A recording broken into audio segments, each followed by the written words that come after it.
కొట్టేయచ్చు, తిట్టినోడిని తొక్కిపెట్టి నార తీసేయచ్చు అంటున్నాడు కదా. అసలు తిట్టడం అంటే ఏంటో చూపిస్తాను రండి. నాకు ఎందుకో ఈ వీడియో అన్నిసార్లు చూపించడం ఇష్టం ఉండదు, కానీ తప్పదు మరి. ఇప్పుడు ఇలాంటి వాళ్ళని మనం ఎక్స్పోజ్ చేయాలంటే, జగన్ రెడ్డి లాంటి వాళ్ళకి వాళ్ళు మాట్లాడే అబద్ధాలని ప్రజలకు తెలియజేయాలంటే మరి తప్పదండి. ఇది అసెంబ్లీ అండి. ఇప్పుడు పట్టాభి గారు ఎక్కడో పార్టీ ఆఫీస్ దగ్గర పెట్టారు కాబట్టి పార్టీ ఆఫీస్ని కొట్టేసాం, ఏదో సజ్జల రెడ్డిని అంటే జగన్ రెడ్డి అన్నట్టు మొత్తం క్రియేట్ చేశారు. కానీ సాక్షాత్తు దేవాలయం లాంటి అసెంబ్లీలో అందరూ ఎమ్మెల్యేలు, మంత్రులు, స్పీకర్ గారు ఎంతో ఉన్నతమైన వ్యక్తులు ఉండే ప్లేస్ అది. అలాంటి ప్లేస్లో అప్పటికే అంబటి రాంబాబు, వల్లభనేని వంశీ, కొడాలి నాని ఏం మాట్లాడారో విన్నాం మనం. ఇంకా వాటి జోలికి నేను పోను. Direct dialogue Kakinada urban MLA, Kakinada city MLA Dwarampudi Chandrasekhar Reddy ఏమన్నాడండి?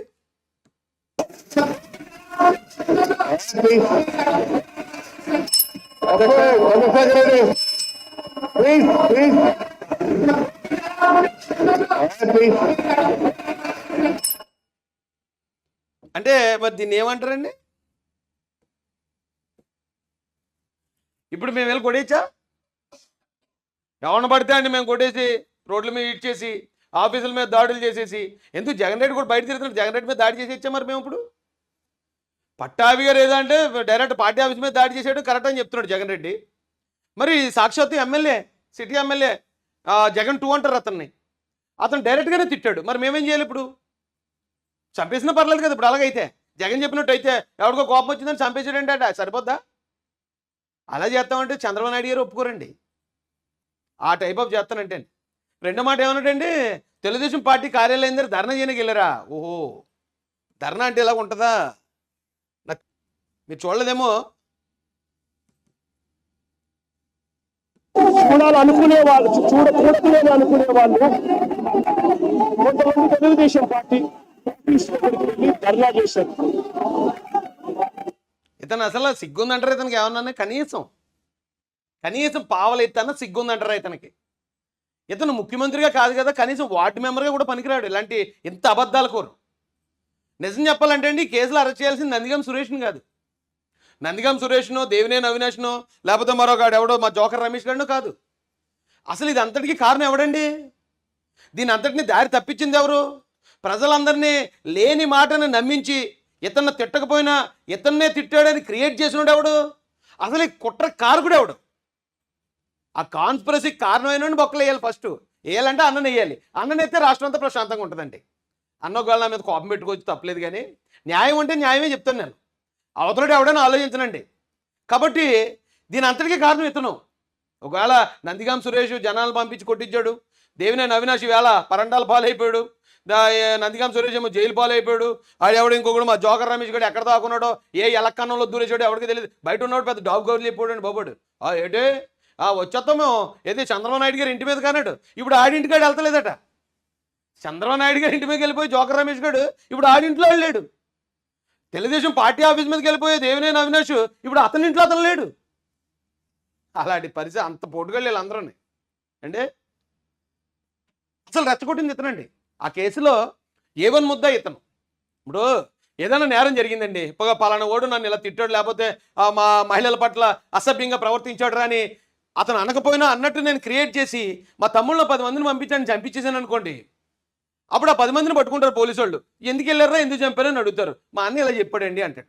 Police వాళ్ళు నన్ను పిలుస్తారు. ఏమైనా నిజంగా అతను అన్నాడంటే అనలేదు, నాకు ఏదో కోపం ఉంది కాబట్టి నేను ఇచ్చేసాను అంటాను. నన్ను కూడా పెడతారు కదా. నేరంలో ఎవడైతే ఉన్నాడో ఆయన్ని అరెస్ట్ చేయలేటండి. నేరానికి కారణమైన వదిలేయలేట. ఇంకా ఇంకా కొత్త రూల్స్ పెట్టు, లేకపోతే ఎప్పుడన్నా ఇలాంటి రూల్స్ పెడుతున్నప్పుడు చెప్పు జగన్ రెడ్డి గారు. తెల్లగా అయితే పేపర్ తెచ్చుకుంటూ రాసుకునే తర్వాత ఐపీసీలోని సిఆర్పీసీలో ఎక్కించుకుంటాం. లేకపోతే ధర్నా చేస్తే అటువైపు నుండి తెలుగుదేశం పార్టీ వాళ్ళు తప్పు చేసిందే కాక ధర్నా చేయడానికి వచ్చిన వాళ్ళ మీద దాడి చేయడానికి కూడా ప్రయత్నం చేశారు. ఇతనికి చిన్నప్పుడు బళ్ళోకి వెళ్ళలేదు, సత్యమేవ జయితే అని చెప్పలేదు, అబద్ధం ఆడరాదని చెప్పలేదండి ఎవడని. చెప్పక నోటికి ఏదొస్తుందే బాబోయ్, నాకు ఏం చేయాలో అర్థం అవట్లేదండి బాబు. అసలు వీళ్ళ అమ్మ నాన్న అనాలండి బాబు. ఇతను అంటాం కాదు, ఈ పెంపకంలో వచ్చింది ప్రాబ్లం. అసలు నేరస్తులు వీళ్ళ అమ్మ నాన్నే. అరే బాబు ఇలాగ ఉండాలా, ఇలా పద్ధతిగా ఉండాలి, మనం ఇలాగ అబద్ధాలు ఆడకూడదు, మనం బతకడం కోసం ఎదుటోళ్ళని నాశనం చేయకూడదు, కొన్ని విలువలు ఉండాలా, కొన్ని వంకాయలు ఉండాలరా బాబు అని చెప్పలేదు ఇతనికి ఎవరని. ఆ దాడి జరిగిన పరిస్థితుల్లో ఆ తోపులాటలు ఆ తొక్కిసలాటలు తెలుగుదేశం పార్టీ ఆఫీస్ మీద ఎంతో గొప్ప రాళ్ళు పడి ఉండొచ్చు. నేను అడుగుతా ఉన్నా, ఆ దాడి జరిగిన అంటే తెలుగుదేశం వాళ్ళు వెళ్ళి కొడతారటండి వాళ్ళని. కొడేస్తుంటే ఆ తోపులాట తొక్కిసలాటలాట కొన్ని రాళ్ళు ఇలా కాలుతోటి ఇలా తొక్కులాట ఆడుతుంటారు కదా, టైర్ కింద పడి రాయి ఇలా పైకి లెగుతుంది కదండి, అలా లెగిసి వెళ్ళి పడ్డాయట. అంతేగాని వీళ్ళు వెళ్ళి కర్రలతో గట్ట కొట్టలేదటండి. ఓరు నమస్కారం రానయ్య నువ్వు మా రాష్ట్రానికి దొరికిన వరవరా బాబా, ఒక వర్గానికి ఇన్స్పిరేషన్ నువ్వు. అడ్డంగా దొరికేసినా కూడా మనం ఎలాగ అబద్ధాలు చెప్పి బుకాయించాలనే వర్గానికి నువ్వు ఇన్స్పిరేషన్ రాద్దారా. నమస్కారం. ఆ జరిగిన ఘటనను ముఖ్యమంత్రిగా నన్ను అన్నా కూడా నేను చంద్రబాబు నాయుడు గారి మీద కక్ష సాధింపు చర్యతో వ్యవహరించిన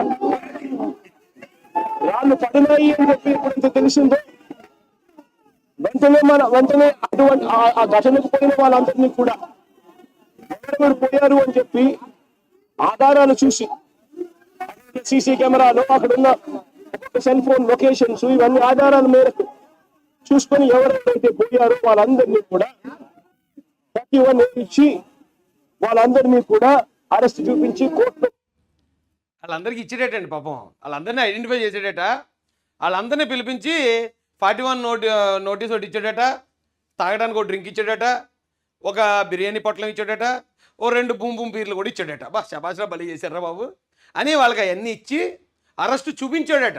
అరెస్ట్ చేయలేదండి, అరెస్ట్ చేయకుండా చూపించి కోర్టుకి తీసుకెళ్ళి వాయిదాలు తిరమన్నాడట. అంతే. బా నీలాంటి ఉంటానా? ఈ రాష్ట్రంలో లైసెన్స్ వస్తున్నట్టే నేరాలు ఏ నేరం కన్నా చేయొచ్చు. అయ్యే చంపేసి డెడ్ బాడీ డోర్ డెలివరీ చేసినాడు, ఈయన పక్కన కూర్చున్నాడు వెళ్ళి అనంతబాబు.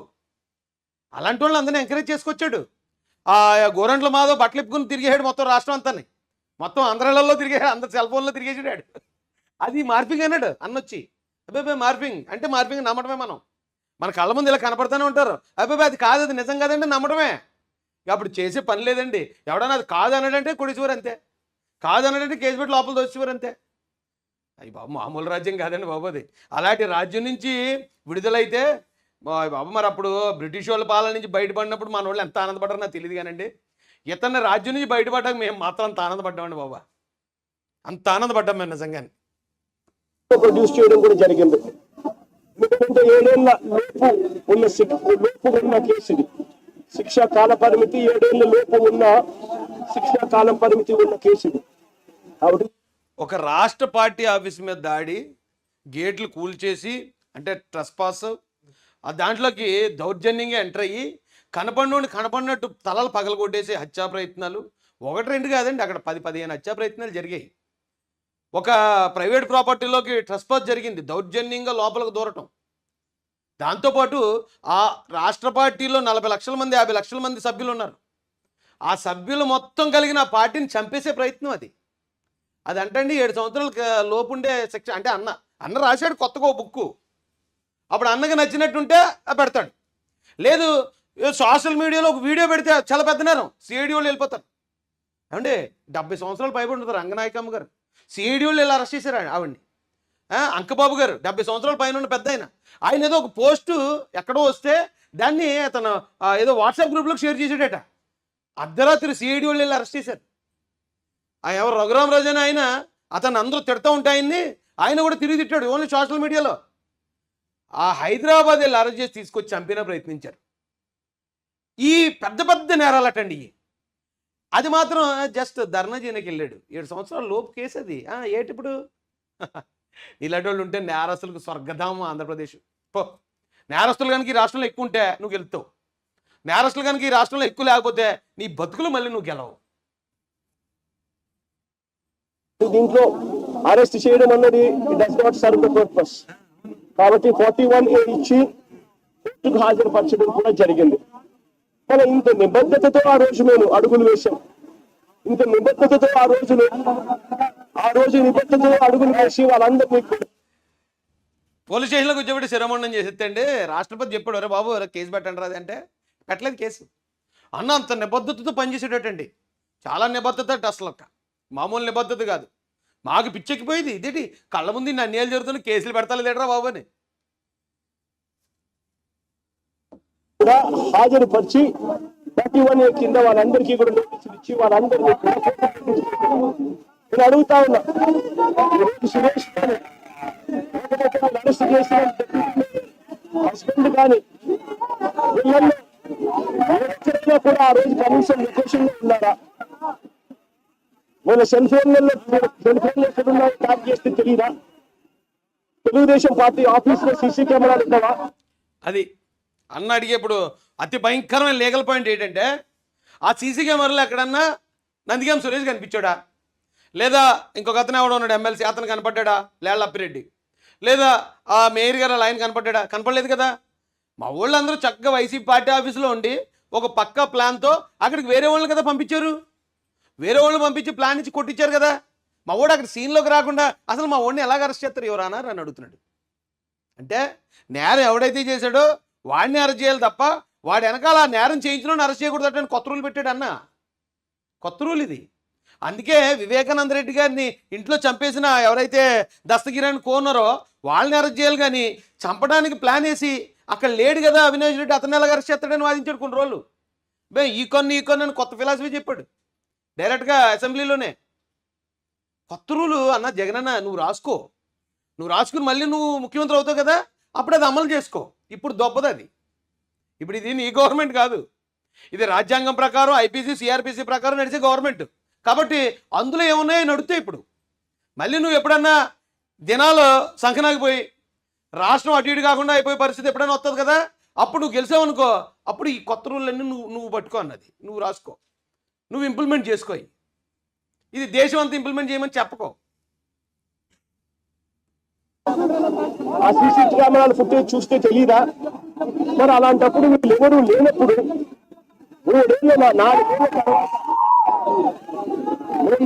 తర్వాత జరిగిన ఘటనలో మీరు ఇష్టం వచ్చినట్టుగా ఇప్పుడు మళ్ళీ దాన్ని తవ్వి దాంట్లో ఫాల్స్ విట్నెస్ జోడు చేసి దాంట్లో ఉన్న వాళ్ళందరినీ భయపడిచి ప్రలోభాలు పెట్టి వాళ్ళతో లేనిపోయిన పేర్లను యాడ్ చేసి మీ ఇష్టం వచ్చినట్టుగా అరెస్టులు చేయడం మొదలుపెడతా ఉన్నాం. రాష్ట్ర వ్యాప్తంగా కూడా ఎక్కువ జరుగుతా ఉంది. ఒక కేసే కాదు, మాదిరిగానే రాష్ట్ర వ్యాప్తంగా కూడా జరుగుతా ఉన్నాం. పోలీసులు ఏ స్థాయికి దిగజారిపోతా ఉన్నారు అంటే అటువంటి పాత కేసులలో కావాలని వీళ్ళే తప్పుడు సాక్ష్యాలు క్రియేట్ చేస్తా ఉన్నారు.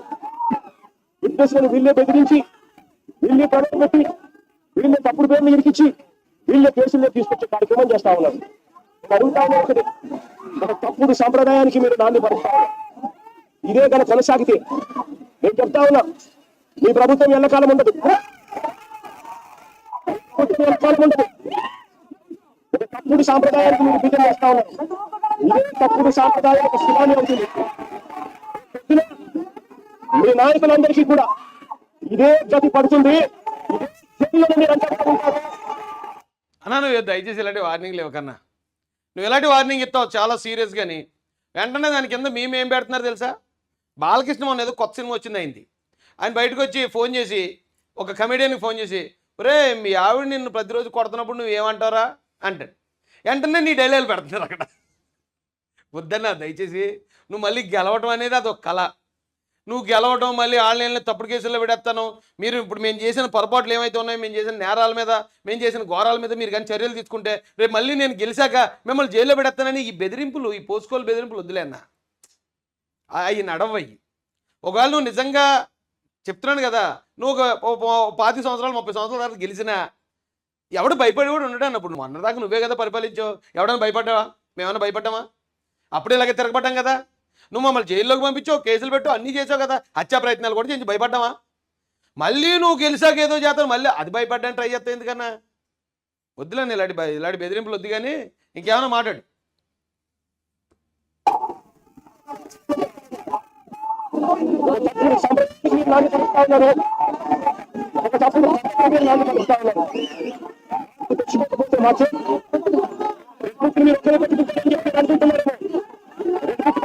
చాలా సులభమైన పని, చాలా సులభమైన పని. మీ విలేకరు కృష్ణ వద్దులేండి ఇంకా చిరగ చేస్తుంది ఇంకా అన్న. మళ్ళీ ఇక్కడ నుంచి రాజకీయ ఆరోపణలోకి వెళ్ళిపోయాడండి. సూపర్ సిక్స్ ఏది లేదా ఇదేది అనుకుంటే అలాంటి మళ్ళీ తప్పుడు ఆరోపణలు నేను గెలిపాడు. సరే, ఇక్కడికైతే ఇది క్లోజ్ చేద్దాం. కానీ అక్కడ వరదల్లో ఇదే లైవ్లో పూర్తిగా మనం వింటే అందులో ఉంది 60 మందిని చంపేశారు చంద్రబాబు నాయుడు గారు, 60 మందిని చంపేశారు అంటున్నాడు. ఇది ప్రకృతి వైపరీత్యం. వరదలు వచ్చి వరదల్లో దురదృష్టవశాత్తు కొంతమంది చనిపోతారు. అది ఎక్కడైనా జరిగేది, మనం ఊహించింది. అది ఎవరు చనిపోయినా కూడా చంద్రబాబు నాయుడే చంపేశాడు అంటాడు ఇతను.